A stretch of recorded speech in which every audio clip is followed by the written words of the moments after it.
ప్రెగ్నెన్సీలో టోటల్‌గా ఎన్ని స్కాన్స్ తీయించుకోవాలి? హలో అండి. నేను doctor K. Priyanka Rama, consultant gynaecologist. ఫస్ట్‌ది వయబిలిటీ స్కాన్ అని అంటారు. ఇది 6-8 వారాల మధ్యలో తీయించుకోవాలి. ఇందులో బేబీ హార్ట్ బీట్ వచ్చిందా లేదా? నెంబర్ ఆఫ్ ప్రెగ్నెన్సీస్ అంటే ఒక బేబీ ఉందా? లేదంటే ట్విన్స్ ఏమైనా ఉన్నాయా? అండ్ లొకేషన్ ఆఫ్ ప్రెగ్నెన్సీ గర్భసంచిలోనే ఉందా? ట్యూబ్‌లో ఉన్నదా? అనేది కన్ఫర్మ్ అవుతది. రెండవది NT scan, nuchal translucency scan అని అంటారు.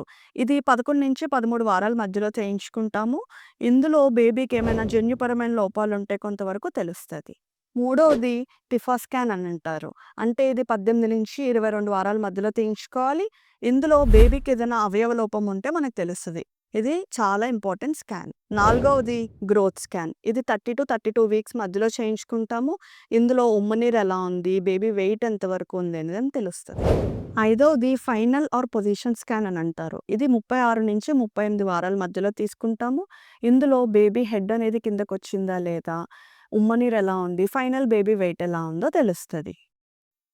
ప్రతి ప్రెగ్నెంట్ వుమెన్ గూడా మినిమమ్ ఈ 5 స్కాన్స్ అనేవి తీయించుకోవాలి. ఏదైనా హై రిస్క్ ప్రెగ్నెన్సీస్ ఉంటే మీ గైనకాలజిస్ట్ అడ్వైస్ చేసినట్టు ఇంకా ఒకటి 2 ఎక్స్‌ట్రా స్కాన్స్ కూడా తీయించుకోవాల్సి రావచ్చు.